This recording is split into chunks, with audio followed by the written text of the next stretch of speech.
Let's go. We're back again. Another week.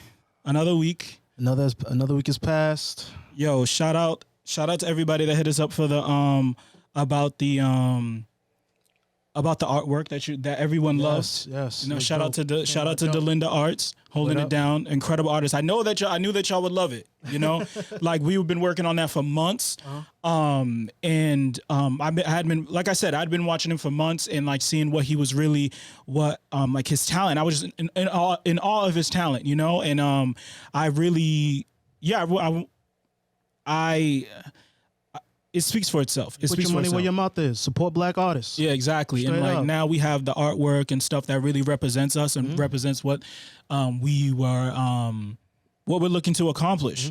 You know what I mean? And I'm happy about that. I just want to say that first. Yes. You know, anything you wanted to say? I'm still on my birthday high, so I'm chilling. Yeah, how was that? How was that? It was great, man. You know, we still quarantined. We had a quarantine-cation. You know, took a trip up to the Cape, enjoyed ourselves, relaxed for a couple of days. Now we back to business. Word. Selling bricks. By bricks, I mean houses. By yes. I know you're watching, Feds. Yes. Bricks means houses, all right? I don't want to get any letters from my attorney. Yeah. And selling this sporting content. We're on live, by the way. Yo, what up, Kevin? Kevin, what's good? What's going on, bro? Thank you for chiming in. Yeah, man. Yo, we had to record today. Yeah. If it wasn't today, we weren't gonna get an episode out this week. So I'm glad that we can squeeze some shit in. Straight up, we're trying to feed y'all. Yeah, exactly. Give y'all substance. Yeah, especially after last night's game. Like, yo, I'm gonna start off. I don't care. Yo, we gotta trade Gordon, yo. Listen, we gotta trade Gordon. I don't want to start off with I want to come with love first.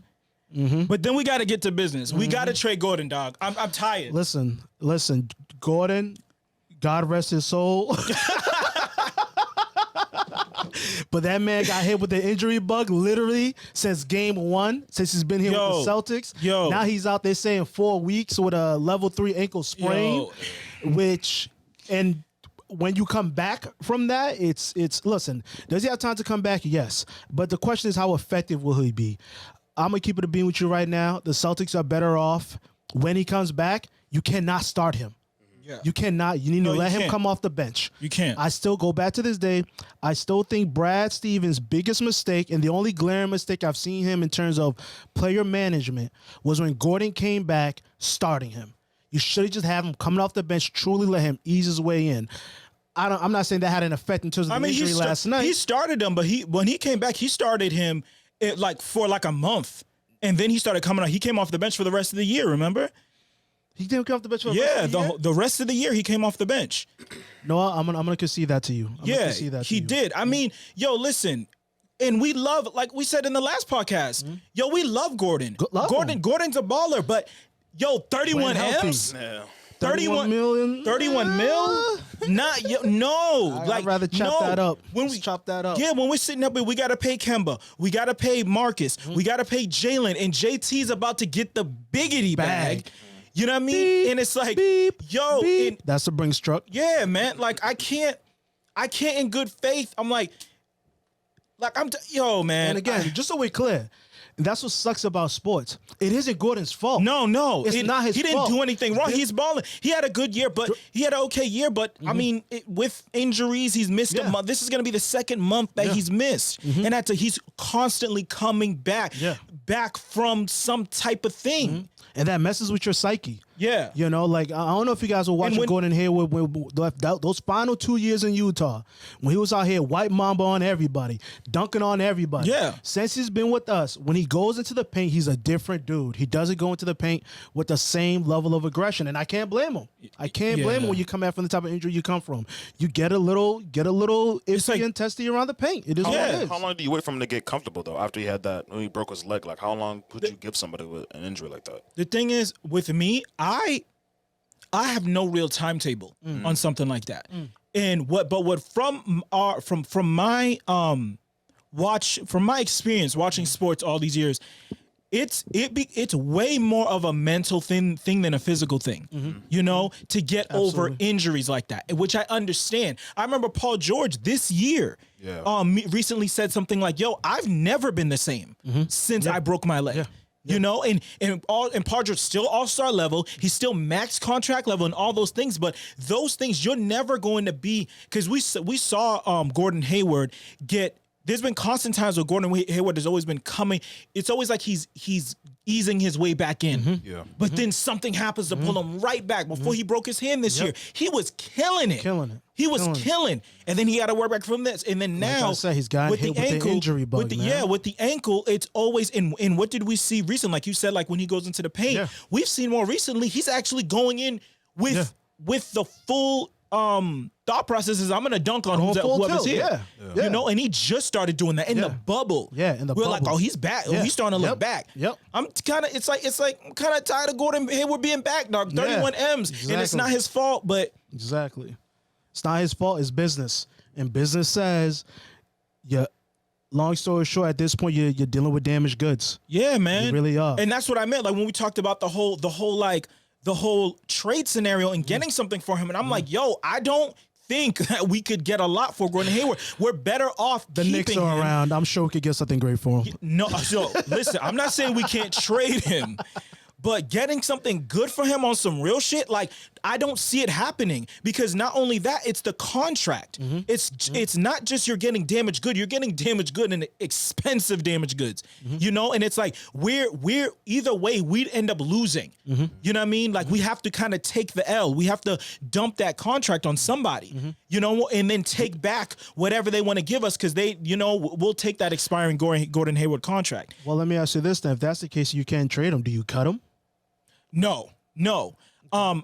It's either we trade him or we need to rework his deal in a sense of giving, like we said before, like giving him an extension. Giving him an extension off that $31 million. I know that sounds crazy, but it's better for us, because you ask yourself, is Gordon Hayward still a good basketball player? He is. Do you still want him on your team? Yes, we do. Absolutely. But not at that money. So if we can extend his contract another 3 years, cut it down to $15 million a year, give him a bonus to extend that contract, right? And then we're paying him $15 million a year for the next 3 years, and then we won't feel as bad him coming off the bench. You know, and it's like by the time he's 31, 32 now, and it's like, well, that's the thing though. My whole thought process of him coming off the bench is, number one, to reduce the pressure so he isn't out there running with the starters. And then second off, when he's coming with the bench, I feel more comfortable with him leading the bench. Yes. Like, okay, Gordon, now it's your time to ball out, do whatever you need to do so you can get back to being Gordon without having to be Gordon while Jason Tatum is blossoming right before our eyes. And Jaylen Brown is a monster. We legit have the second best two-guard, small forward lineup in the NBA after Paul George and Kawhi Leonard. 100%. And these guys are in what, year 3 and year 4? Year 3 and year 4. Like, you got to give them that room. 22 and 23 years old. Yeah. You know, straight up. Yeah. And the way that Gordon plays, in order for Gordon to be at his best, he has to be ball dominant. When they signed Gordon Hayward, the idea was, now stick with me, fans. The idea was you're bringing in a forward the likes of LeBron James who can handle the ball and create similar to him, you know, in terms of the position and the ball handling.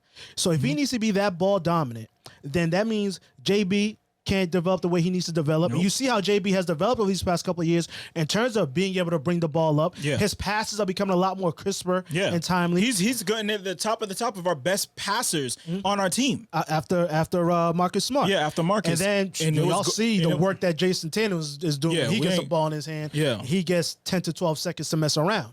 He's cooking everybody out here. You know, it's a great sight to see. So my whole thing with Gordon is, look, we've tried this out. It isn't working. It's nobody's fault. It's just the karma of it all, I guess. You know, he's coming in, and I think this is the karma coming back to get us after we play Brooklyn for that trade. You said Paul Pierce and KG over this. This is karma coming back for Danny Ainge. Like, nah, Playboy. We're gonna take your most prized possession. Real talk, man.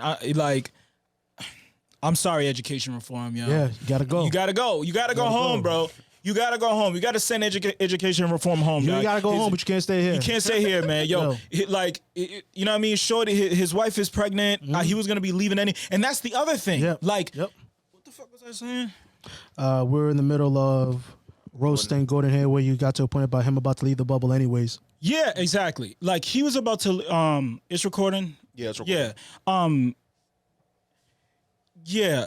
Gordon was about to leave the bubble anyways, you know, because and that's the fuck. Like I said, the baby, like they planned it out. The baby when it happened, when his childless due was supposed to be like by the Eastern Conference Finals, you know, and in the 4 weeks they say he's going to miss this round, the next round. And if the Celtics make it to the Eastern Conference Finals, that's when he should be coming back. Mm-hmm. So you're telling me when he should be coming back is the time when we were planning that he wasn't going to be here. Mm-hmm. You know what I mean? So it's like, and then he's going to be nursing an ankle injury. Mm-hmm. Like you just said, it's not like some run-in-the-mill injury, you know what I mean? And he's had ankle problems. Of course, it's not the same ankle, but which is huge.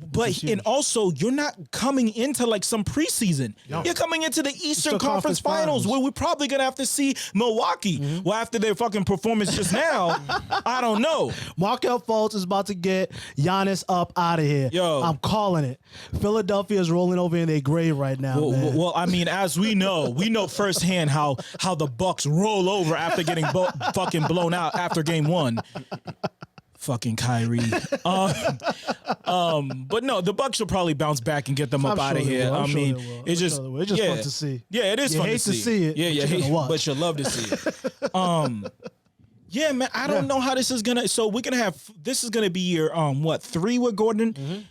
He hasn't even played a full season, has he? No. I think his second. I think the year when he came back, he played that full season. Okay. I don't think because he was coming off the bench, they were limiting his minutes. Yeah. I don't think he missed a big gap of games, but he was hindered the entire season. And then we go into year 3, and this is year 3, and you miss 2 months of the season after missing. I mean, with COVID, we missed 4 months of basketball. So you really dude. Who you guys inserting in the starting lineup to replace him? Marcus. Unfortunately, I wish, to be honest, and Romeo Langford, didn't he hurt his wrist? I have no idea. No, I saw him finish the game last night. He was on the court. Was he in uniform? Yeah, he was on the court. He came onto the court to finish out the last minute of the game, I think. Okay, good. Last minute or two of the game. All right, then honestly, I would start Romeo, but I know they're gonna start. Marcus. Yeah. But that bench. Yeah, then our bench. Jesus Christ, bench. I prefer the idea of starting Romeo. The whole idea he did hurt his wrist though, but he's still playing though. It says. Gotcha. We go bigger. I mean, who's our first round matchup right now? Philly, right? I say we go a little bigger against Philly. We could start Kemba at the point, JB at the 2, Jason at the 3, at the 4. I wouldn't mind seeing Time Lord out there get a start, see how he does. And then our 5, we either start Cantor or Tice like we've been doing, you know? Yeah, we start Tice as our starter. Because correct me if I'm wrong, is Horford starting for Philly right now at the 4 still? Of course. Pretty sure, yeah. Or if we don't want to put Time Lord, let the rookie get in there. Let Williams get in there. Grant. Let Grant Williams get in there. He put in work last night. Yeah, man. he did. I see the rookie. That's the thing. It's like he did. The Celtics need to recognize what they have versus what they're trying to do. We have a bunch of young, talented players who are hungry and can ball. But since it doesn't match the typical team lineup, we're trying to force things in a way. Mm-hmm. No, the guys are hooping together. Let them hoop. See what happens. Yeah. Imagine if I always go back to that year when Gordon came back, when I felt like he should have never even had the opportunity to start. Should have been, look, you're coming off the bench because we're going to allow JB and JT build up their rapport, et cetera, right? We're in this, we keep trying to force this thing here with him. When it's like, I think that's doing our team more damage than it is good. Accept the situation for what it is, take the players that you do have, and give them the opportunity to do what they can do. Wait, so what did you think that, so at what point do you think that Gordon should have been starting? If they had followed my plan, year 3, he would have been fully healthy. So the whole season when he came back, he shouldn't have. The whole second season, he should not have started at all because it wasn't just the physical comeback. You can see it in his gameplay. It was the mental, and my whole idea is to reduce that mental stress, that pressure of having him out there with the starter. So look, you're not at the starter level yet. We're gonna have you coming off the bench. You are the new leader of our bench until you get back into true full form. Instead, he had this added pressure that I feel like we shouldn't have put him under. Be thrown out there to start. You think it was the pressure that made him that slowed down like the mental part of it? You think it was like the pressure? The pressure didn't help. I don't think the pressure helped.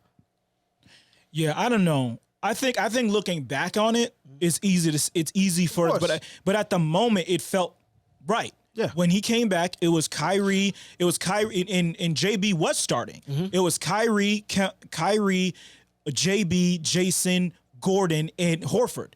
That was our starting lineup. Mm-hmm. And then they decided to take JB off the bench to help the bench, and JB didn't start off the year. Mm-hmm. JB last year didn't start off the year really hot. Mm-hmm. And then he was quickly labeled like he's having a down year. Exactly. And then he ended up having from fucking December through the rest of the year, he had a hell of a year, but you know how narratives get started. Jason, Jalen really took a step back because he wasn't hitting his threes in October. Yeah. You know what I mean? Yeah.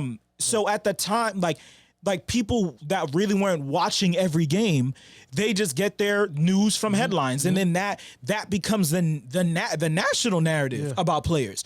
And then they're shocked when he's burying threes last night. Like when he's killing. Yeah. Been seeing this. Who was our leading scorer in the first year when Kyrie was here in the playoffs? Jaylen Brown. Not Jason Tatum, not Al Horford, not Marcus Smart. Of course, Gordon Hayward was gone, but it was him. And then you telling me the next year he's kind of, after 1 month of not adjusting to this team, because this is a new team. We didn't have Gordon Hayward on the team last year because he was hurt.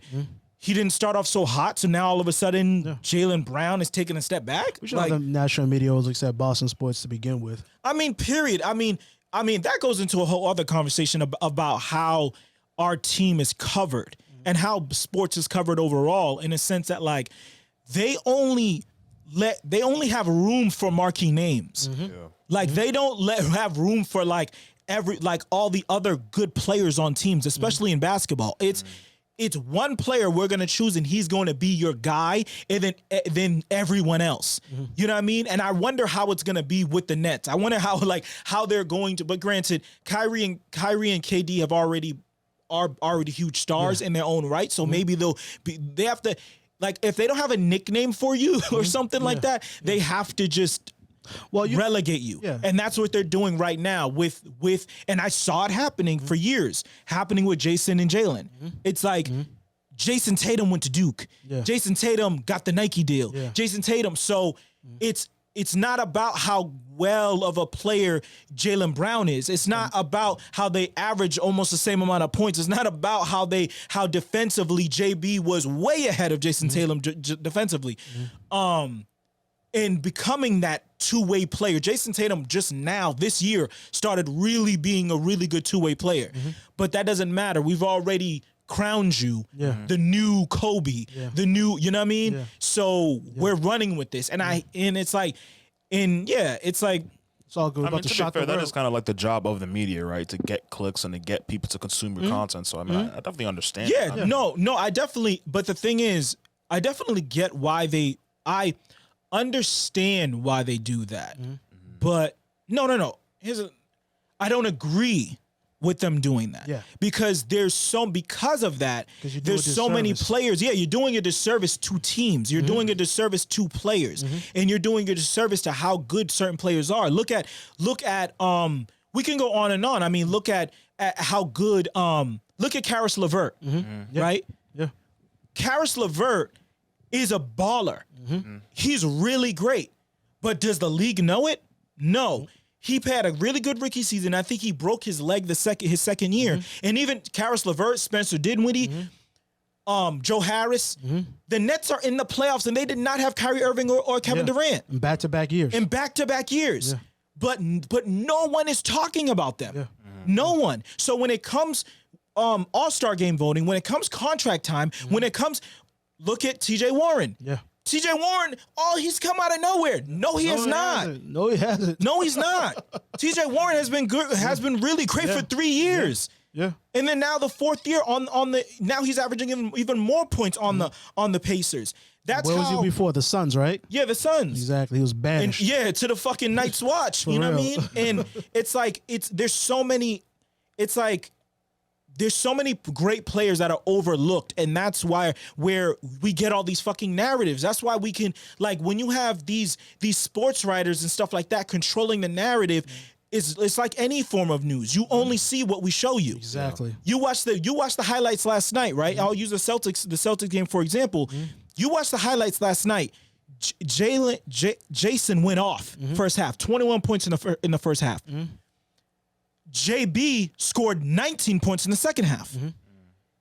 When we needed JB to go off in that fourth, he scored 15 in the fourth quarter. Yeah. In a close game, a game in which we were down. How are we going to sell this story? Are we going to go show you mad Jason Tatum highlights? And this is how they did it. We're going to show you mad Jason Tatum highlights in the first half, right? And then in the second half, they showed the JB 3 when Jason blocked the shot, Kemba got the rebound, ran it up the court, threw it to JB, buried it. You would think that Jason Tatum carried this entire team, the entire game. Yeah. But they have to say Jason Tatum 32 points, youngest Celtics player to score 30 in the playoffs, blah blah blah. Yeah. In the microscript, Jaylen Brown 29 points, and Jaylen Brown would have had 31 points if he didn't stop and not dunk when they stole the ball to end the game, and he just ran it out, which would have been an easy bucket. That's what I mean about narratives, and it's like they do that. I really hate to see when they do that. I just really hate. If you go back and watch the highlights from yesterday, ESPN, and then you watch them, I watch them talk to Tim Legler and blah, blah, blah, blah. It's such like afterthought type shit, you know? And they have a player that we're going to key in on their performance, and then that's it. It's the same way this morning. You watch one of these first takes. I'm sorry, I'm ranting. No, you're right. You watch one of these first takes, and all they talk about, the Celtics it's all about star power, right? The Celtics beat the Sixers. The Celtics are favored to beat the Sixers. They don't have Ben Simmons. But the story isn't Joel Embiid doing enough? Yeah. It's not about how great the Celtics played. It's not about how Jason Tatum plays. It's not about how Jaylen Brown played, because now you're usurped by a bigger star. You know? Exactly. So that's the only thing we're going to cover. And that continuously has happened over decades of sports coverage. And it's like, and not for nothing, that was a close game up until the last like 6-7 minutes of that fourth quarter, man. Going into the fourth quarter, the Sixers were up. They were up. Right. So for you to even start with that narrative, or is Joel Embiid doing enough? Well, sir, what can he do? Like, come on, man. I'm going to give you 27 and 13. Like, you know, he needs to score 40 and 1 and still lose. Like how is he stopping Jaylen Brown? How is he stopping Jason Tatum? You know, but straight up. Nah, speaking of how that game ended, though, when JB brought it up, right, and he didn't score. How do you guys feel about that whole being a gentleman in sports and certain these unwritten rules and stuff like that? Because all right, you guys give me your thoughts, and I'll save mine for the end. How you feel about that, Alec? I think it's bullshit. Hey, I think it's whack. No swearing on the show, sir. My fault. I'll clean it up. Nah, but I think it's whack. I think it's cowardice. Yeah. If you're a player and you're getting whooped for whatever reason, and you're down you're down by a certain amount of points, and the other team has could score or whatever the fuck when the clock's winding down, let them score. Who cares? You got your ass beat. Like, defend it. Yeah, like play some D or something. Toughen up. Like we in the NBA, dog. Like we ain't got no time for no excuse me. We got no time for no bitch nigga shit straight up. Like I don't like it at all. Like I don't worry, we'll bleep that out. JB should have yammed it. Yeah, JB should have yammed it last night. He should have yammed it and get his 30. Yeah, for real. Real talk. Because those playoff stats matter. I don't care. Like I don't care. Those playoff stats matter. For real. And the thing that stemmed off from that, I know, Jay, because we mentioned it before about, like, it's not just what happened last night. That ain't even what triggered it. Yeah. Well, last night was whatever. But this morning, the bitch assness in the MLB from this morning, with Tatis hitting a grand slam when they were up 7 already, and he was a 3-0 count. What the fuck? Throw him some heat then. You threw him the heat. He took it. He hit it out the park. Listen, don't throw me something I can hit then. What the fuck? Anytime people are talking about at the professional level, all that be nice and be a gentleman about the sport, that only carries so much weight. When you're at a professional level, your feelings don't matter no more. No. You don't want them to run up on the score. Stop them then. Yeah. Stop the run. But that's that shit though. Remember in the Jordan I learned about it in the Jordan documentary when they're talking about Isaiah when he didn't handshake the Bulls after the game or whatever. Yeah. And Jordan was pissed, and it's like I took it personal. I can And I took that person.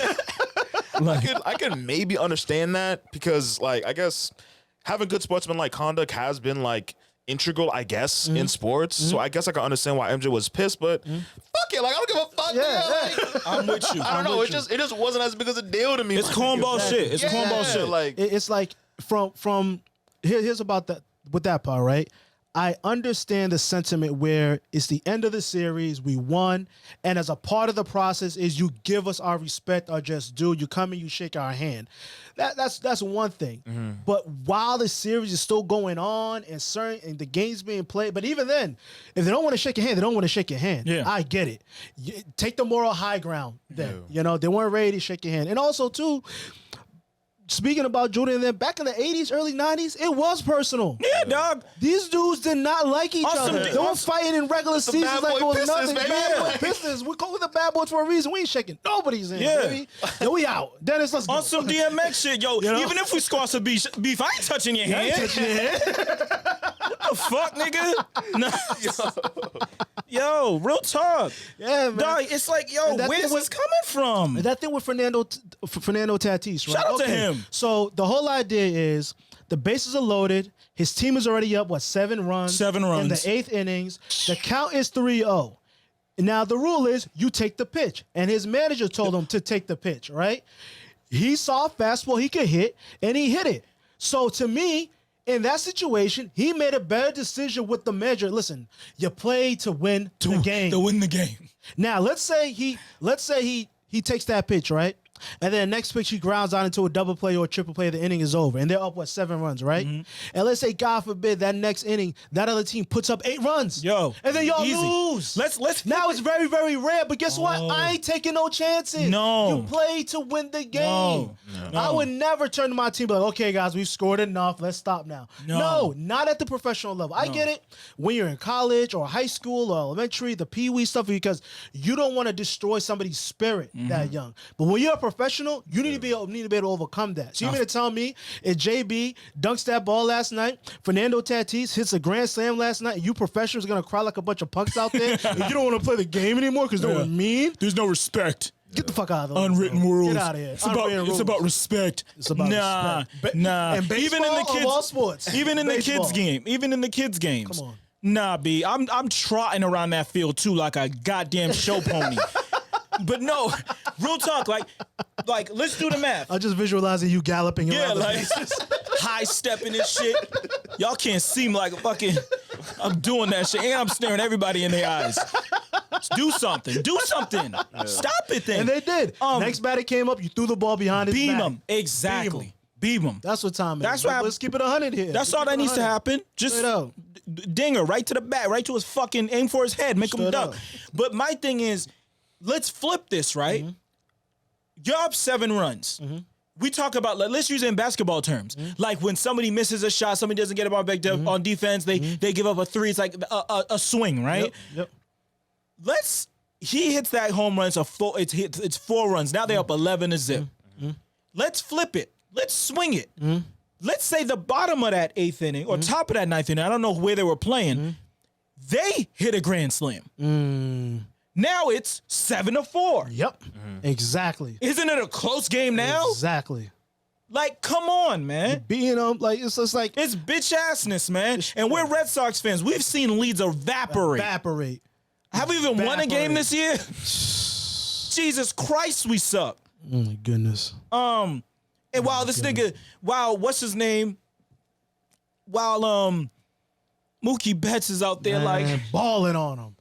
Balling, but y'all don't want to pay Mookie though. But y'all didn't want to pay Mookie. Stop it. Because the Red Sox don't have enough money to pay Mookie Betts. All Mookie wants to do is be great. And y'all want to let him go to the Dodgers.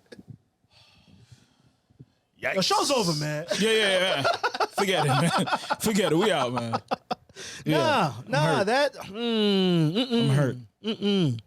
I'm hurt. But now, straight up at the end of the day, those unwritten rules are unwritten for a reason. Yeah. Because they're whack. Yeah, because only bitch ass niggas subscribe to them. Straight up. But that level of like, I guess, bitch assness has been like permeating through the league. Like how they be giving like whack ass texts now and shit for like extra celebratory shit or like hanging on. They got pretty lax. Like if you hang on the rim for too long, right. Yeah. Because LeBron would do that shit all the time. And we never call it. So that's fine. But I don't know.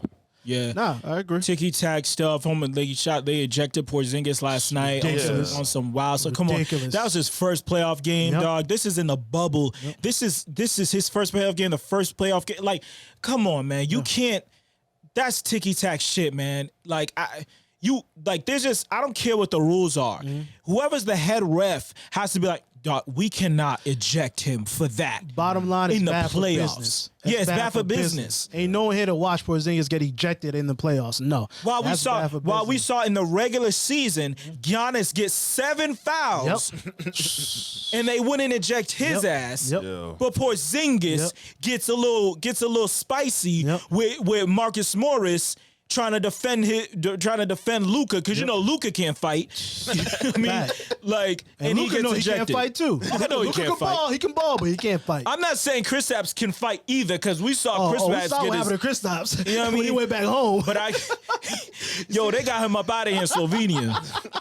You can never go back to your own hood, dog. That's the rule when you make it, dog. Yeah, man. It don't matter. You think that just applies to the brothers? No, it applies to everybody. They get busy in Eastern Europe. Straight up. They get busy. Straight up. Once you make it out, you don't get to go back. They don't care. Yeah, they don't care how many M's you got. They left Kristaps bloody. White tee and all. He was out here with his crispy white tee. Yeah, and he was trying to explain it away. He was looking bad.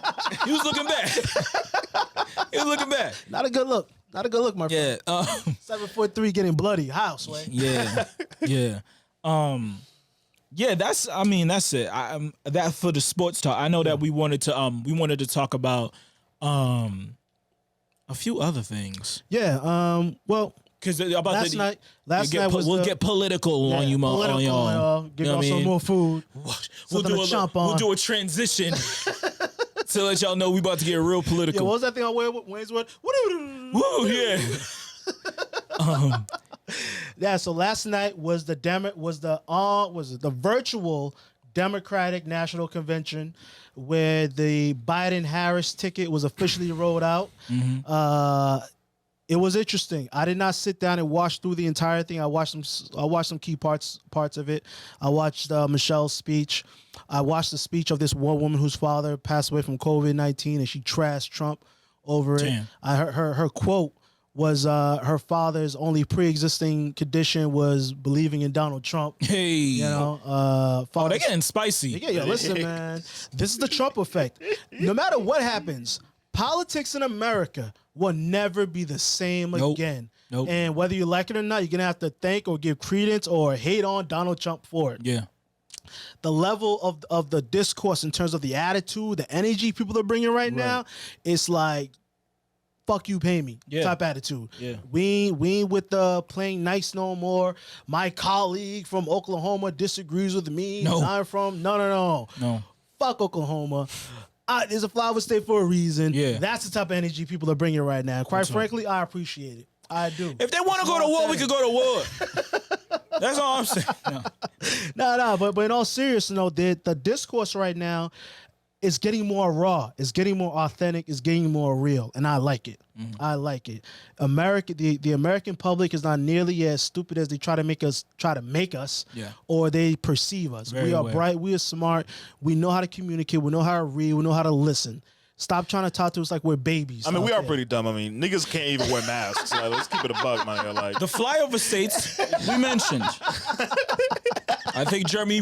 I think he represented them pretty well in his soliloquy. Those are those men and women that we're talking about. I mean, there's a reason why you never left Oklahoma. For real. Straight up. No, you're right. You're 100% right. We are smart, but not necessarily bright within the moment. And even that, I don't think it's because Americans are stupid. I think they don't know how to decipher through the truth anymore. They're inundated with bad information. It's like if you're walking around in America, right? for 40, 50 years. And the one thing you can rely on is when the president speaks and says we all need to get in and do something together, even if you don't necessarily agree with him, you can be like, all right, cool, whatever. Out of respect for the office, we'll do it, right? But right now we have a guy in office who you can't trust because he lies so much. A true villain. A true villain. Yeah. He's giving people contradictory information. 2-3 weeks ago, you're talking about nobody needs a mask and it's whack and it's stupid and maybe if you wear the mask, you might even get sick. So all of a sudden, it's patriotic to wear the mask. And I'm the biggest patriot, so I'm going to start wearing a mask now. What were you just saying a few weeks ago? So I think if people were left to their own devices and thought for themselves, everybody walking around with a mask on, right? It isn't rocket science. But we live in this environment where everything is politicized. And we have a president right now who's politicizing something that doesn't need to be politicized. How the hell are you going to sit up here and say people don't need masks when your Republican senators and congressmen, when they're sitting in those meetings, they have their mask on? You know, it's ridiculous. I think it's the people. They've been had. They've been had. And the past couple of weeks, I've been watching these videos of we're going to get back to the DNC convention in 1 second, but just talking about Trump for a moment here. I've been watching these videos of these people who voted for Trump before, and now they're basically on an apology tour. I'm sorry, I should have known better. I've been tricked. He's terrible, and I'm not going to vote for him this time, et cetera, et cetera. Those people are brave enough to admit that they were wrong. And then they backtrack. And we all know one of the biggest issues human beings have is apologizing and admitting when they're wrong. Yeah. And a part of that reason they have a tough time at apologizing and admitting that they're wrong, because usually the people they're apologizing to don't give them that immediate forgiveness that they need. It's usually, okay, you apologize and we're still going to clown you for it. Whereas me, I'm watching these videos like, you know what? You apologized. You felt that you were wrong for your vote. I see that. I respect that. Try to do better. Do better. I'm not going to be on my high horse. Nah, fuck that. I'm canceling these niggas. Nah, I'm not going to get on my high horse like, you know, you voted for Trump and da-da-da. Because, quite frankly, there's a certain type of negative energy I have for people who voted for Hillary. So what am I going to do? You know, that's the same level of negative energy, though? The same level from their point of view, yeah. I didn't have that same type of negative energy. I'm talking about you. Oh, no. Right. Listen. My beef with Hillary Clinton and Bill Clinton, that's a whole Haitian political thing. Yeah, like, I do my best. Things go a little bit deeper. Yeah. I do my best to keep America out of it. That's personal type stuff. You know, it's deeper than rap. You know, it's interesting you say that. Have y'all watched Lovecraft Country? No. That new HBO show? No, I haven't. No. Is this a plug? They paying us for this? They might be.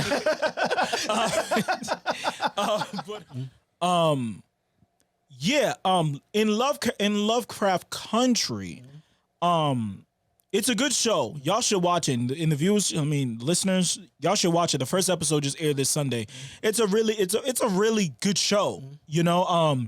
And it's just really good to see more Black people on TV. It's a low stakes show. It's not like some like crazy Game of Thrones shit stuff. You gotta stop and rewind because you missed some shit and put the captions on. It ain't that deep. It's just a fun show. It seems like a good show. It's filmed beautifully. I love the way it's filmed. And it's like I said, it's good. It's great to see Black people on TV. Anyways, in the beginning of it, it's not like a spoiler or anything like that. Just in one of the beginning scenes, there's a point where because this whole universe, the whole show is based on books by H.P. Lovecraft, which you can see, you can do your research on him. Long story short, he's a fucking racist. Just like many books that are, authors from back then. He was a racist, but it's a kind of a retelling of his kind of stories and blah blah blah. That and like they're kind of flipping it and stuff like that. But in it, he reads a lot of books and he reads a ton of books, and the main character, Tick or Atticus, he reads a lot of books, and one of the books that he read, I can't remember, I think it's John Carter.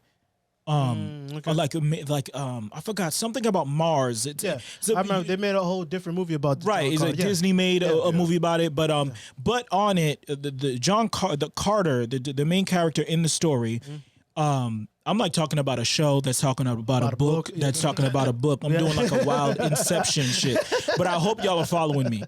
In Atticus is reading a book, and he's on the bus with this black lady, and this is set in like the late 1960s. Carter, the character, was an ex-Confederate soldier that got like transported to Mars, right? And then when he says to the lady, like, oh, he tells her about the books, like, yeah, he's an ex-Confederate soldier that gets transported to Mars, and she's like, ex? You can't. There's no X after Confederate, you know, and that's what made me think about what you just said. It made me think about the show, because that's just a point of conversation, like. Can you be an ex-Confederate soldier? Can you be an ex-Nazi? Can you be an ex-Trump supporter? Like, and pretty much, will you accept that?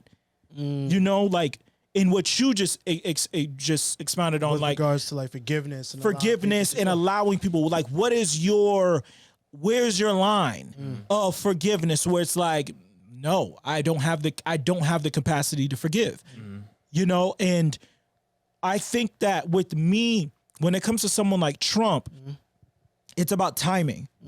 It's when did you become an ex-Trump supporter? Yes. You know, it's about, in the beginning, I could see why someone would support Donald Trump in the broader idea of Donald Trump. Sure. And like, he's not a politician.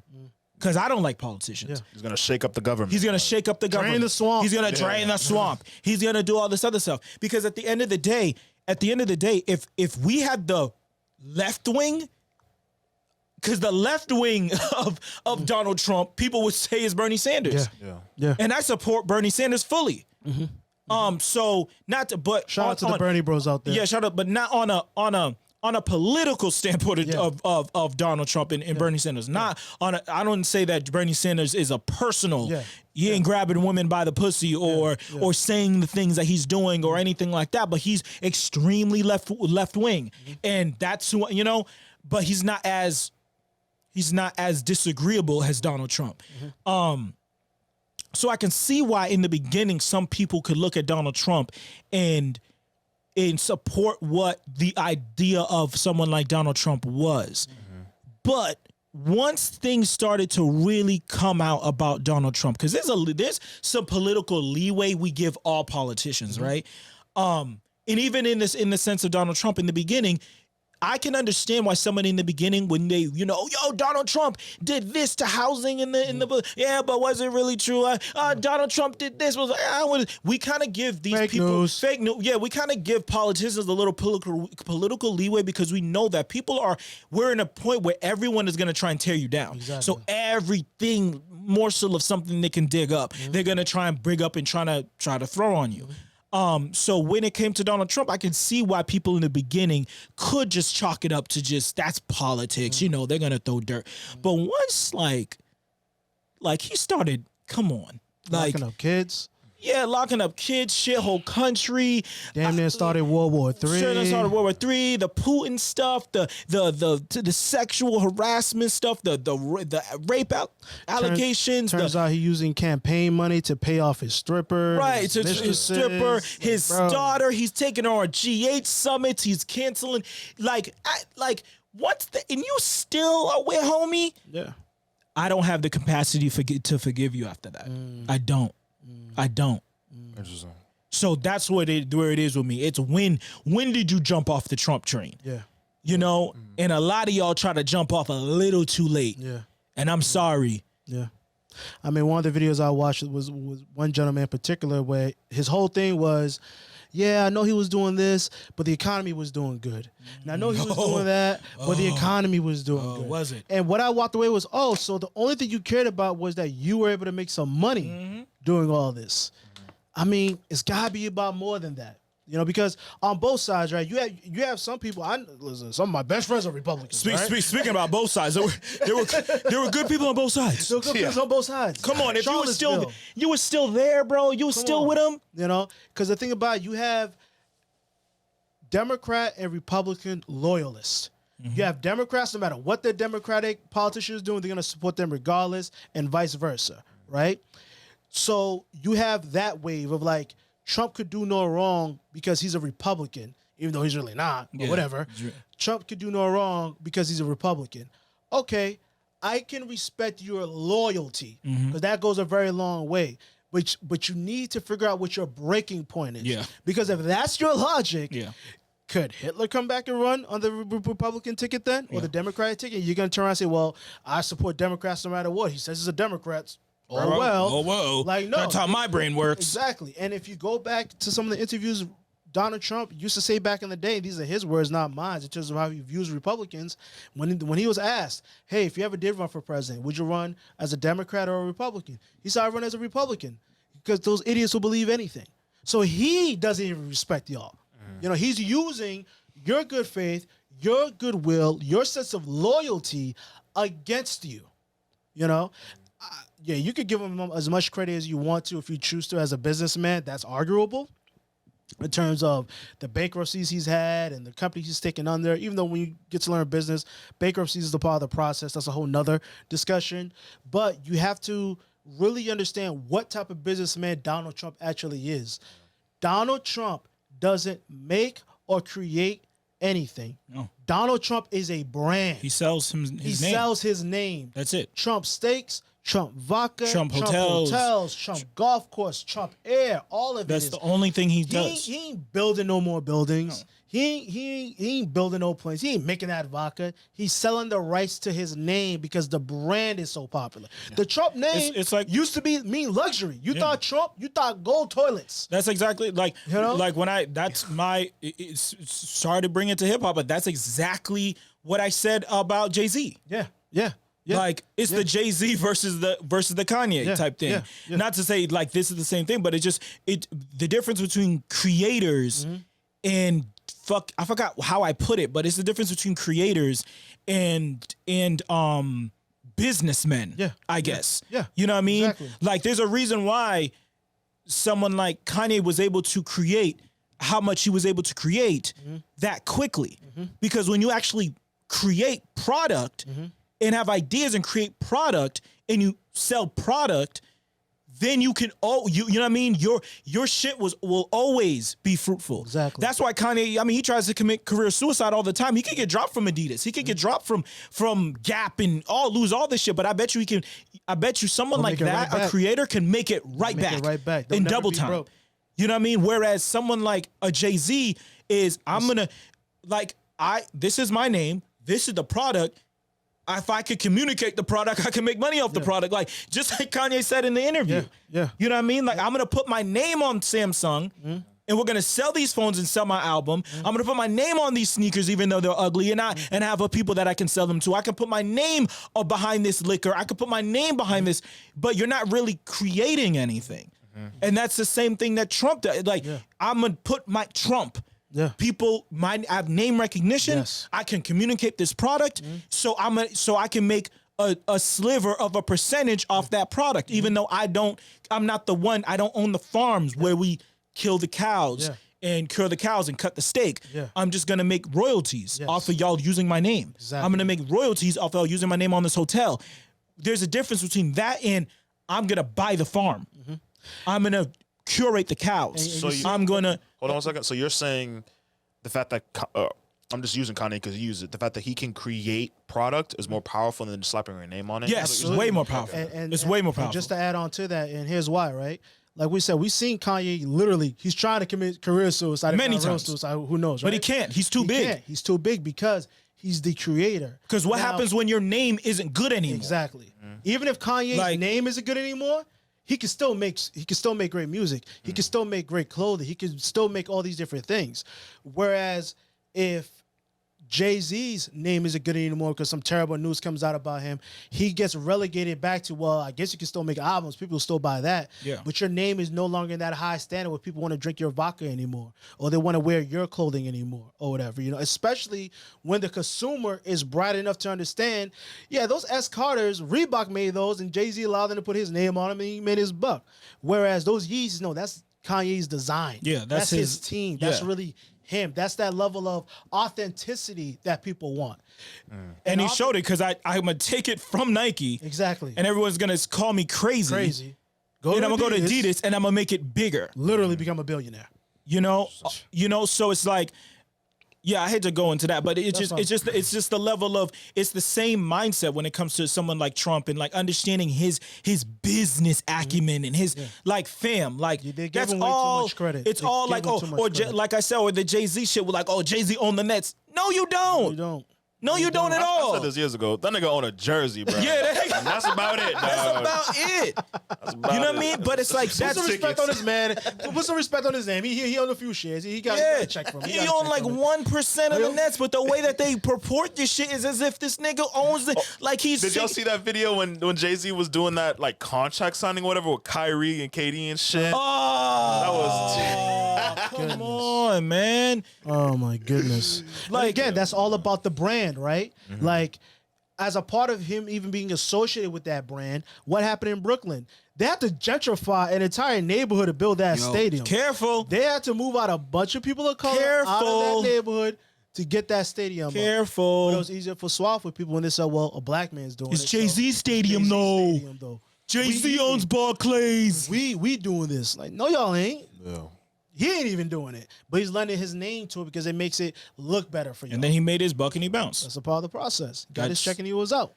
You know the same way he got his check from the NFL. Now he's about to be out again. Yep. Because for selling cap out. You know, because we moved past kneeling. Yeah. It's obvious we moved past kneeling, right? What a year! What a moment to do that shit. Was that in 2020? That was in 2019. Yeah. Okay. That was like last summer, 2019, or some shit like that, or late 2019. Like I remember it was like September. Yeah. But in a calendar year, my friend, what a bad place to align yourself. That did not age well, that line. No, it did not age well. But, you know, on the back end, and again, I don't want to shit on Jay-Z all day because he does do good things for our community in terms of providing bail reform and working with politicians, et cetera. But it's about... We're smart. Stop hype beasting. We're smart now. Like we're not the same. We're not the same fans. Yeah. Your fans have grown up now. The same way you've grown up, they've grown up. And you have younger people like Alec right here sitting at 20 years old. He didn't grow up. Even I'm 30, Alec's 20. He didn't grow up with the idea of who Jay-Z is the same way we did. You know what I mean? And we can go even lower than him. They don't give a fuck about who Jay-Z is. So it's like, as you grow up, you have to understand, like, Jay, you grew up with your fans. Your fans aren't that dumb street team motherfuckers that are out here still arguing that TakeOver was better than Ether. Like, they stopped doing that. Yeah. They've grown, they've matured, and they recognize when you're out there selling people out for money to make Rock Nation bigger. You know what I mean? And you own 50% of that, so it's going to be more money in your pocket. People can recognize those things, and it's the same thing that they recognize in Jay and his practices is the same thing that niggas recognize with Trump and his practices, and they recognized that years ago. Like I said, I'm not trying to put Jay and Trump in the same bucket of who they are as people, but y'all have a lot of the same business practices when it comes to selling yourself as a brand. New York Jay-Z ain't, man, it's not a coincidence. Jay-Z ain't out there segregating his rent, not renting to black and brown people, but he is, like Jeremy said, helping you gentrify an entire neighborhood to build a stadium. You know what I mean? Like, so that's a part of it. So let's take a few stats back, right? Going back to the DNC. Yeah. In terms of predictions for the election, what do you guys think is going to happen? Oh, while y'all ponder that, let me throw my ideas out there. I got two ideas. My first idea is I don't see Biden making the ticket. I'm waiting for some breaking wild news to come out about him, and then the ticket gets busted up, and the Democrats have to scrap to put something else together. Wow. I'm bracing myself for that. Wow. Because it's 2020. Anything is possible. That's very true. Shout out to KG. All right. Very true. My second prediction is, let's say he makes it through, him and Kamala finish the ticket, make it to election day. They go up against Trump and Pence. I expect it to be a landslide. I'm just not positive which way it's going to be. Oh, boy. Because here's the thing. I'm terrified both that we're going to have a repeat of 2016. And the dynamic of two things. Number one, I don't, despite me seeing those videos of all those people saying, well, I voted for Trump and I'm not going to do it this time again, whatever. I believe y'all, but I still believe there's a big enough faction of people who want to see Trump in there again that will go out there and vote for him again. But even if you factor in those people who say, okay, I'm not going to vote for Trump, I'm going to vote for Biden now. shout out to my Bernie bros, and I don't want to disparage y'all, but there isn't this. It's like I don't like the idea of people motivated to vote against someone versus voting for somebody. Them. Yeah. You know what I mean? Yep. So, because it's the Hillary shit. Yeah, exactly. That's. I believe in love motivating people, not hate. Yeah. You like, know? yo, it's the Barack factor. Go ahead. So you say that about the love more than hate, but like Bernie bros, like they don't vote. I feel like, at least the younger people that Bernie was trying to get. They won't vote for anybody else because they're barely even voted for this nigga like Bernie, like young people, like because Bernie was doing. He voted for they voted for him more than most of except Biden. Yeah, that's the only that Biden's the only one that got him out of here. Yeah. You know what I mean? Like that's the thing because he trying to find the right way to word this. I see the point that you're making, right? Did you need to finish that thought? No, go ahead. Okay. I see the point you're trying to make, like, they don't vote. I believe that they do vote, but the tricky situation is another element of this is the damn, I'm going to say this, the fucking DNC. Mm-hmm. When you understand what they did to him, did to Bernie back in 2016, Hillary should never even been in that position. Bernie beat her. Mm-hmm. But the DNC, when you understand how these political parties work, said no. We as the party are going to ignore what the people are telling us, and we're going to lift Hillary up. And then this go around, they did pretty much the same thing in the sense that they're not going to completely ignore you, even though they really did. You didn't see Bernie getting the type of television interviews, the opportunities that Biden get, even though he could barely finish an interview without saying something wildly disrespectful, you know. You don't vote for me, you're not black. Exactly. Exactly. Wild stuff. And they expect people of color to sit here and be like, okay, well, we'll take it. And then meanwhile, Trump turns around to you and says, vote for me, what you got to lose? When he says that, that rings bells in a lot of people. And in an underlying element that we're dealing here, specifically within the black community, there's a lot of black men voting for Trump, whether people want to accept that or not. Because there's that element of, you know what? We have been voting with the Democrats for decades and decades and decades. They keep telling us this, they keep telling us that, and what are they really doing for our community? And now they fall into the Trump hoopla of he's not a politician. He's not a politician. He's a straight talker. What do we have to lose? Because let me just wrap it up with these last two things, right? Because they're in a position mentally when they say, what do we have to lose? Because people fail to recognize their perspective and failings in terms of how bad things are for them, the same way they fail to recognize when, quote unquote, poor white people got up to go vote for Trump. It wasn't just that they were racist. It was also because of the fact a lot of it had nothing to do with that at all. They weren't racist at all. They were fed up with the entire system, and they wanted to see the system get burned down and to hell with the system, you know. But in terms of to bring it back again in terms of my prediction, that's pretty much it. I think if we get to election date and it's Biden-Harris versus Trump-Pence, it's gonna be a landslide. If I had to bet money on it, I'm picking Biden, the Biden ticket to win, because people are just gonna be so motivated to get Trump out of here. That's my expectation. But I would not be surprised if he got flipped. Want me to go? Yeah, you can go ahead. I feel like it'll be a landslide, like you said, and I think it'll be a landslide with Biden and Harris winning. Because I feel like Trump looks really, really bad with the whole COVID situation. Terrible. Especially with like kids are out of school, unemployment is like through the roof and shit like that.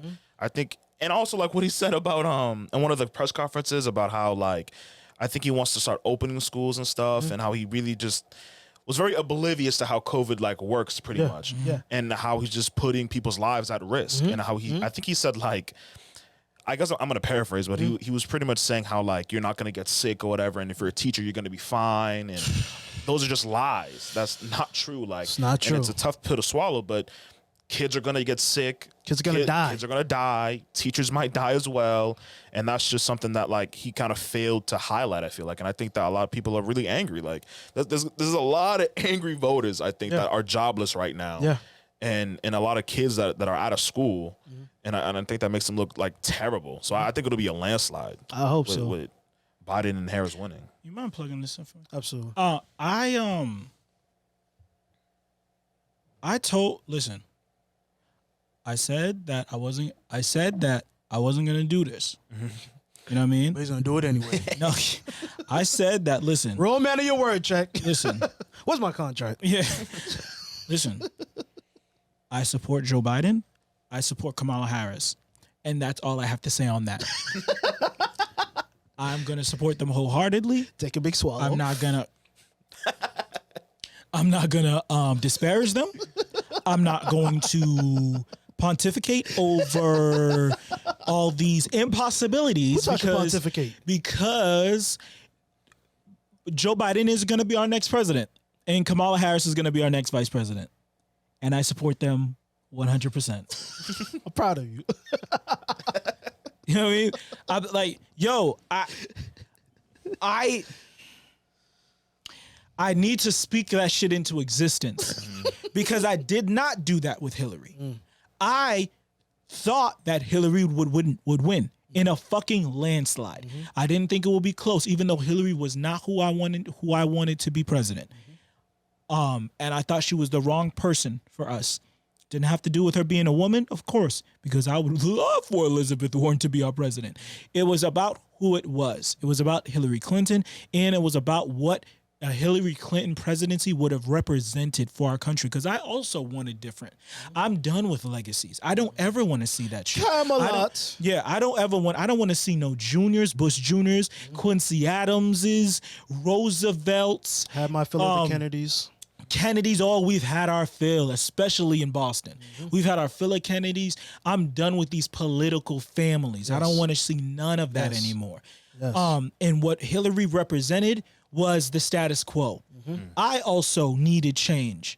Speaking to Jeremy's point about love, voting out of love, and believing in that candidate, that's what, unfortunately, Alec, you got to miss, because you were a child. You know what I mean? You were what, 8 when Barack got elected in 2008? Yeah, you were 8. Yeah, 8 or 9. Yeah, you were 8 because your birthday's in December. You were 8 years old. And then again, you were 12. So it's like you didn't get to feel that, like, what electing Barack meant, yo. I was 18. The first time I ever got to vote in a general election was fucking for Barack Obama. Like, it felt like, dog, we knew he was gonna win because the energy was there. The energy, it was palpable, you know? And I know that I didn't feel that with Hillary, and I don't feel that now, honestly. But I know that it's bigger than me, and it's bigger than how I feel. So I when I had feelings when Kamala was announced. Kamala, you know what I mean? I didn't think you would do it. We're gonna bleep that out. We'll bleep it out. That's a slur.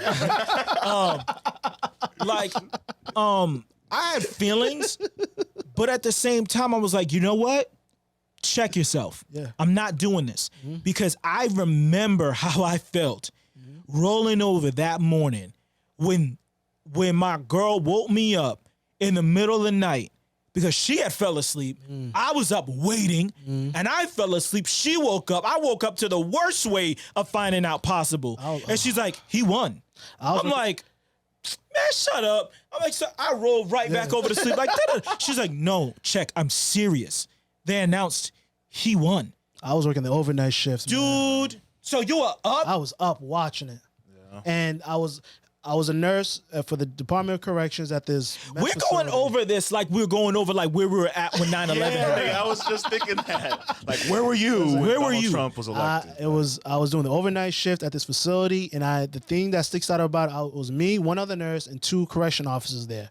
One was a hard-body Republican, one was a hard-body Democrat. And they were going at it. To a point where I was like, you know what? They might strap. Because they officially announced that the media was running at 4 or 5 o'clock in the morning saying Trump won. Yeah. So and our shift was over at 7 a.m. That last 2 hours was tense. Yo. They went from it was legit they didn't sit together for the rest of the night. When the night started off, they were sitting together, it was a little chatty. You know, just like watching a game, right? People talk a little trash, then it starts to get a little personal, and then all Hillary won this and Trump won that. Then as Trump won, there's like, ooh, the energy was just different. And I was just there like, I'm just trying to get through this shit. It didn't, because I was doing the overnight shit and tired. It really didn't even hit me until I went home, went to sleep, and then woke up like, oh, yeah. What just happened? Yo, when the Wisconsin and Minnesota, Michigan numbers started coming through, boy. For me, I knew it was over for her. Things was looking bad. I knew it was over for her when he won Indiana. Ooh. Because those were states that Obama held for 8 years. And this is why I'm not saying racism didn't play a factor, because it's America. Unfortunately, racism factors into a lot of different things. However, that's how it made me feel like it isn't about race, because Obama won these states. Yeah. He's black. He won Indiana. It's because they hated Hillary. They hated her. The one thing, and that's and just on top of that hate, well, part of that hate was the fact that you go back, she didn't even campaign in those flyover states. No, because she didn't think she needed to. She took it for granted, as if there was a sense of entitlement with her throughout the entire election. Yeah. Like, yo, I deserve this. Yeah. And even when you're a part of the political process and you climb the hierarchy within your party, and I get that sense of deserving it, you still have to go out there and fight to take it. Yeah. You still got. Said, I deserve this, and it's Trump. I'm gonna win, so I'm already picking out my cabinet. She was picking out the curtains. Yeah. For the Oval Office. She was. Two defining moments. Like I said, like yo. When it let me know about her supporters and it let me know about her. And I hate that we're going on this Hillary thing. Yeah. But because we have to discuss it. She's not a martyr. She lost. Yeah. Listen, when in the debates, when he called her a nasty woman, and that was the moment where she needed to attack. Yes. But instead of attack, she put her nose up. I'm better than this. I'm better than him. Da-da-da-da. I'm like, listen, Hillary, we know you are. And attacking him won't deter from that. Yes. Yeah. But you need to show people that you have it. Yeah. You need to sun him right now. And you didn't. And you let that shit fester even more. Because that would have got my respect. Yeah. That would have truly got my respect. Like, I didn't think you had it in you, girl, but you did it. Yo, you think Elizabeth Warren is sitting back if he says some shit like that to her? You think that Bernie Sanders or Joe Biden or Kamala Harris or even Amy Klobuchar is like Klobuchar would have been the worst. Or ripped his head off, yo. Like, listen, fam. Don't mess with Amy's, bro. Yeah. That number one. And number two, and this... Reset it real quick. Recording. And number two, the number two moment was with one of my coworkers at the time, right? This young girl, super, really bright girl, right? Really bright girl, super energized, college student, feminist, all those, you know what I mean? I love Lena Dunham, you know what I mean? Straight hard body. I'm with her, all these things. Great. Because I love to see how energetic she was and how, and we were both on the same side of things. But the problem was our level of experience and understanding America. I'm a black man. At the time, 4 years ago, I was a 26-year-old black man. She was a 21-year-old white college student. Let's just say we come from very different backgrounds, not just having to be with us being white and black, very different backgrounds. And you can imagine. I don't want to give all her information, but you came from very different backgrounds, as opposite as you can imagine. And I was trying to explain to her, and we're having a conversation, and I'm like, and I remember saying this to her, I think you underestimate how much people hate Hillary Clinton. I think, I'm voting for her, and so are you. And we don't need to debate why she's better than Donald Trump. But I think you need to be prepared for what could happen. Because I think you really don't have a true grasp on what Hillary Clinton represents. Not just in the fact that she's a woman and that she's highly qualified for this job, that she absolutely deserves this job over Donald Trump. I think that you think that's the only thing that matters. Yeah. And it surely is not. You are deathly mistaken. And she wouldn't believe it. She was not hearing me. She's like, oh no, it's impossible, And it got me to a point where it was like, it's just like how I felt like with Drake or like J. Cole, like when people love somebody so much that they kind of make me stop not liking them. Because I think I hate when people get too much credit. The idolatry. When people give people too much credit, then I get taken a wrong way. And I kind of saw like, yo, I wish to see your face if Donald Trump wins. I want to be in the room when Donald Trump wins. It's like that SNL skit. Yeah, right after it, the one with Chris. America is racist. Yeah. And that's the one thing, unfortunately, the one thing that I could have gave me sustenance out of Donald Trump winning, I missed out on, because by the time the election happened, she wasn't even working there anymore. She wasn't even working with me anymore. So I didn't even get to like silver lining. I get to see how her face is when this, you know what I mean? But yeah, man, those two moments were just huge for me, and understanding about like, dog, things might not go the way we hope. And like I said, to just wrap up my whole mindset about heading into this election, I am not the right wings, the GOP, all of them are going to do a hell of a job to try and bring Joe Biden and Kamala Harris down. And I'm not going to make it any easier for them. I'm not. Like, y'all do the math. Y'all do the heavy lifting. I'm not going to do no negative shit, no negative talk. I did that talk in the primaries. Yes. That was the time to talk your shit. Primaries, yes. That was the time now is not the time. It's over. It's done. It's just like when Elizabeth Warren lost, when Kamala lost and all there. I'm like, listen, I'm going to give y'all 24 hours to get y'all shit off. Then y'all need to get on board. And it hurt when Bernie was finished. And I said my little Bernie eulogy. Don't ask me if I'm all right. Yeah, you know what I mean? And I put on my big boy pants, and it's Biden 2020. It is what it is. 2020. Stop playing. It is what it is. Stop playing. Because what's at stake here now, and again, it's like I'm trying to be respectful for this, because I really don't want to disrespect Republican voters out there, because quite frankly, in my heart of hearts, I'm a Republican as well. In terms of the ideals, I just feel like the time we're living in right now, they talk that talk, but they don't really walk that walk when they talk about small, effective government, etc. Right? But with that said, the true ideals, yeah, not how the rich, not this serving the wealthy and protecting the rich type of stuff. No, I wouldn't say I was a Republican, but I understand. I understand both. Like I said, I wouldn't call myself either way. But there are some Republican ideals I definitely subscribe to. But I mostly subscribe to Democratic ideals. Matter of fact, let me clear it up for all the watchers out there. I know how they do. Just so y'all clear how Jeremy stands, if I had to pick a side, I stay in the middle. Because both sides I ascribe to in certain things, and both sides I cannot stand in terms of their policies and their agendas. So when I say, generally speaking, if I could see myself as a Republican, I can, but not today's Republicans in terms of how they move and how they operate. But that's a whole nother show, a whole nother topic. If y'all like me for it or don't like me, I could care less. But what I want to get at here in terms of like what I want to say is Donald Trump is not good at this job. No.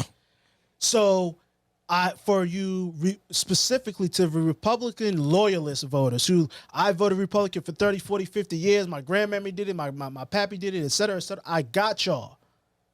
Just don't get hoodwinked by this dude. He is playing you. Been playing. He is playing you. And whatever good he's doing, he's not doing good because he knows it will benefit you. He's doing the good because it benefits him. The reason that the stock market was doing so good, because it benefited him. The reason that the economy was doing so good is because it benefited him. And real talk, coming into his presidency, he was still riding the Obama wave of some of the policies he got through. You guys are not in a position to primary him, of course. So here's what you have, but vote Biden 2020. Yeah. Bite the pill this one time. Say, you know what? I'm gonna vote in a Democrat because this in particular candidate has shown us in these first 4 years he's not great at this job. Good. He's not even good. He's not even okay at this job, and he's damn near gonna ruin our entire country. From my perspective, honestly, the United States Constitution is on the line here in this upcoming election. I don't like the way how Trump moves. He has certain political powers that he can flex. That's fine. I just don't see him as being a good manager for this country and the type of manager this country needs right now. I do not see him as a uniter of the people. I see him as a divider of the people. I have never heard a president speak the way that he speaks when the country's reeling from certain issues and he takes sides. Yeah. Typically, a president, he likes to play he'll stay in the middle to show respect to both sides, but he'll truly disparage one side and pick one side over the other. And you're just like, no, your job as a president isn't to pick sides. Your job as a president of the United States of America is to create peace and unite both sides. Your job is to say, you know what? You have your differences, you have yours. Let's figure out what we can agree upon and just focus on that. And ignore or take care of that other stuff later if we get the opportunity. And the thing, and the funny thing is the one time that he like the couple of times when he actually tries to play the unite game is when there's nothing to unite. Yeah. Like in Charlottesville, there's nothing to unite. These are white nationalists. Yeah. These are racists. Like this isn't like this isn't the time to. You know what I mean? Yeah. Like. We're good. I'm sorry. I just want to hit a quick sidetrack. I just saw this quote: "Tom Brady on leaving the Patriots. I'm so happy with the decision I made."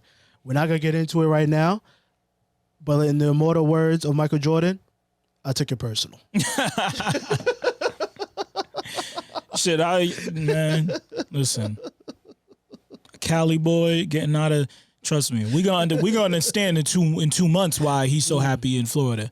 But yeah, like lastly, we wanted to get we just wanted to we wanted like one more thing that we wanted to get to. So there was this story that came out this week. It's a tragedy.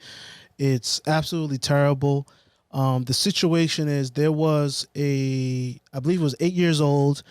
White child who was outside riding his bike with his sisters, and their neighbor who was 25 or something or another, black male, walked up and shot him in the head and killed him.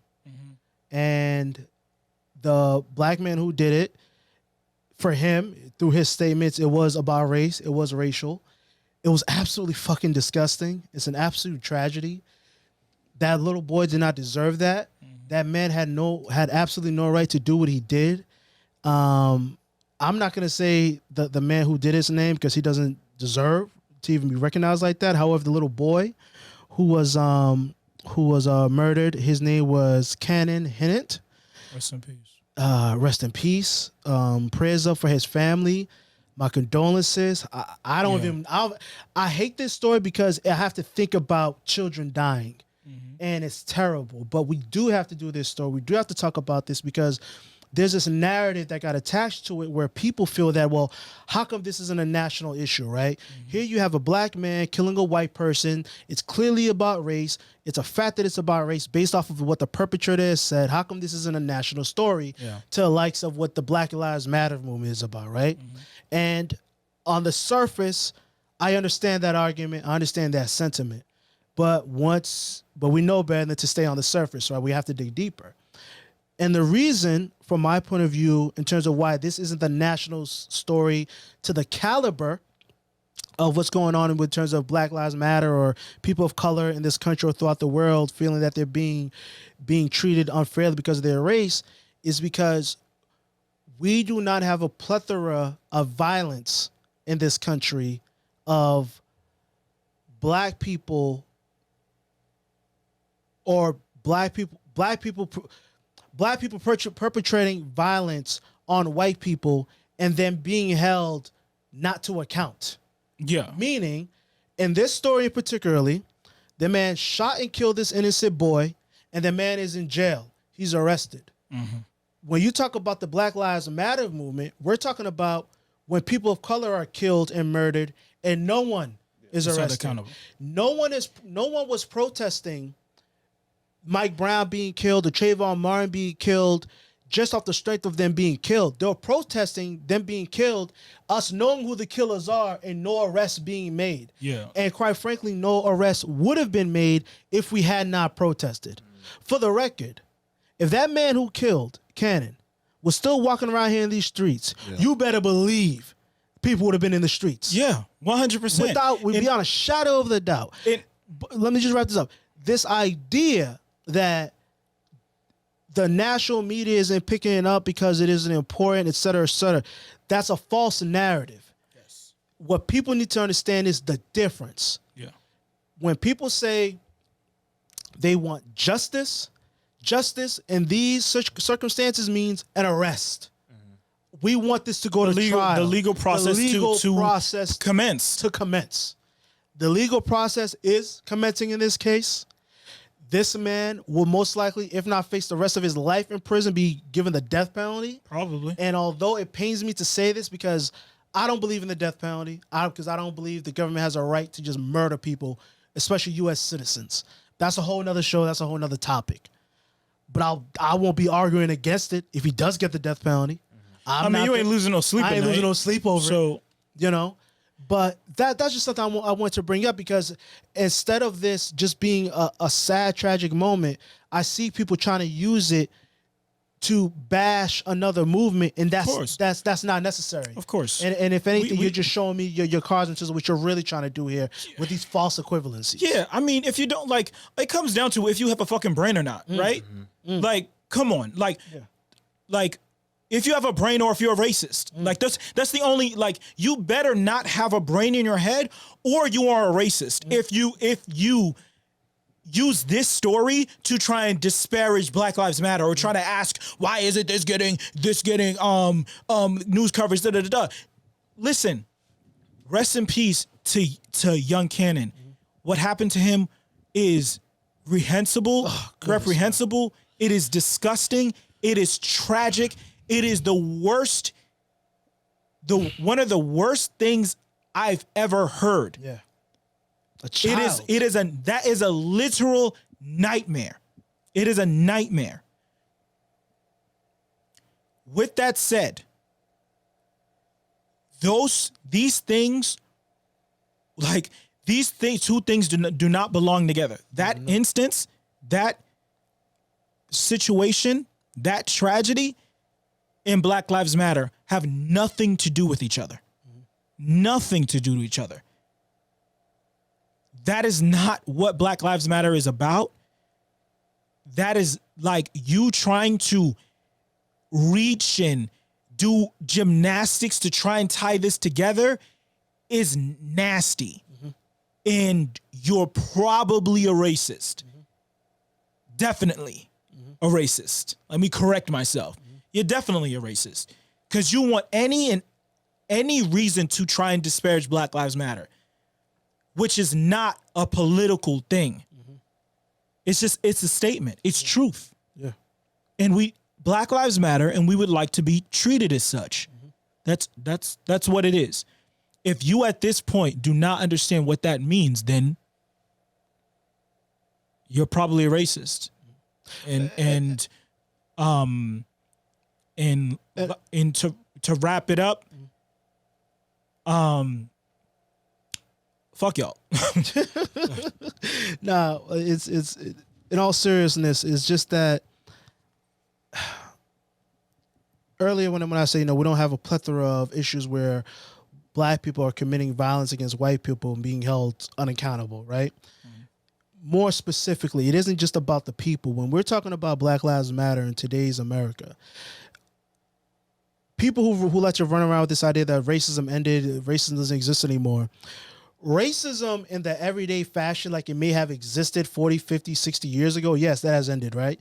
You can't hang signs outside of your store saying for whites only, or the colors people bathroom, right? So people cannot necessarily flex that way. However, there are still certain institutions that are around that are still practicing racism on a daily basis that still affects us to this day. So yeah, the restaurant isn't hanging for whites only signs, right? But guess what? When women of color go into these hospitals to deliver their babies, they're dying at a higher rate. their babies are dying at a higher rate. Interesting. Because still within these medical professions, I've come out of the medical field. I've dealt with this on my own, working with colleagues. There's this idea that black people could carry more pain than other people. Black people like to complain more than other people. You know, when you look at the business industry where in real estate, redlining is still illegal, but the ramifications of redlining are still there. Yeah, they got rid of the redlining laws because they don't need the laws anymore. It's the cycle already started. We've already created a poverty cycle. They ain't even got the money to get in these places no more. What do I need a red line for? Exactly. They can't get here anymore. Ain't no Uzis made in Harlem. Exactly. Ain't no Uzis made in Harlem. You know? So we got to understand the difference between, you know, your everyday racism that you deal with individuals, and this across the board, racism, sexism, everything I'm saying about race right here, we can say about sexism, ageism, all the isms, right? All of it. You know, people being discriminated because they're poor, period, no matter what color they are. You know, it isn't necessarily the person-to-person issue. It's certain institutions still being in place. It's the banks still being discriminatory lending practice. Not just black people not getting approved for loans, women not getting approved for loans. Women who want to buy their own house, women who want to start their own businesses. Yeah. People who are older. It's ageism as well. It's all these isms like you said, you know. But in the realm of there ain't no white manism. Next topic.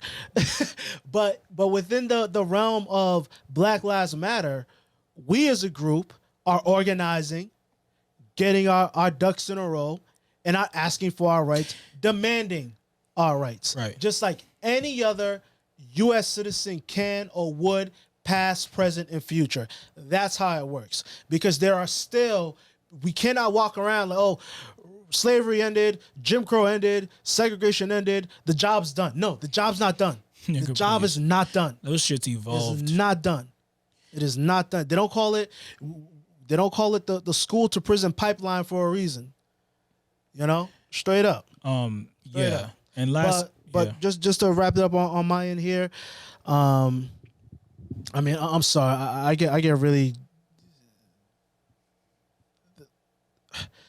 He was 8 years old, man. He's on his bike. Rest in peace to Cannon Hennett. Prayers up for his family. I hope God helps you guys get through this terrible, terrible tragedy. And just God be with y'all. That's all I got to say. Yeah.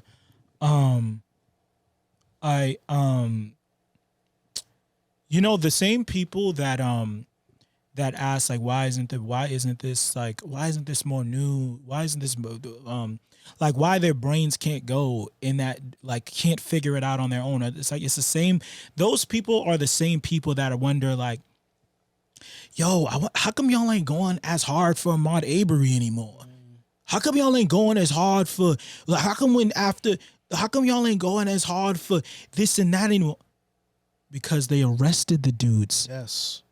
What the fuck are you talking about? Yeah, we're not going. That's what the point was. The Trayvon Martin stuff happened. Trayvon Martin happened because they didn't arrest George Zimmerman. And then along with Black Lives Matter, what's the other sentence? All you know, arrest the cops that killed Breonna Taylor. That it's to get them arrested. Why were they burning down fucking Target in all those places in Minnesota? Because they did not arrest the cops that choked out George Floyd. It's to start the fucking legal movement. It's to start the process. That's what the protesting is for. That's what this whole shit is for. It isn't just because we're mad that they died. No, we get killed all the time. Mm-hmm. They're killing us every day. Mm-hmm. Like, if that was the only we'd be marching every goddamn day. If you know what I mean? Yeah. Yeah. It's because there's no accountability. They get to murder us and then they get get home and sleep home with their wives at night. And get a raise tomorrow morning. Straight up. That's the point. Young Cannon was killed and the man that murdered him was arrested a few days later once they found him. Mm-hmm. And I'm sure there was a manhunt, and I'm sure the entire force was behind finding this dude, as they should have been. Mm-hmm. But where is the goddamn that same show of force when Ahmaud Arbery is murdered in the street by two racist white men? Where is that? They take a statement and then they get sent fucking home. And there would not have been arrests unless people were out there in the streets protesting. That's a problem. And that's it. That's it. Well, I hope you guys enjoyed the show. Yeah, I hope you enjoyed the show. That's it. That's what like I said, the next shows, like I said, it's gonna be like I said, I lied. Last week I said that this is gonna be the last episode that wasn't structured by things, because that's the last shit I want to end the episode on. It's like to end on some angry shit, because we were angry for so many episodes in the beginning, but then it's like, but whatever. That's what happens. Yeah, 2020. What do you want to do? Yeah, man. Thank y'all for listening. Thank you for being with us another week. Episode 13. I think. Lucky number 13. We're probably gonna call this shit. Who's your shoulder dance? Yeah. We're probably gonna call this shit ankle reform or some shit like that. Yeah. Thanks for listening, y'all. Peace. Peace.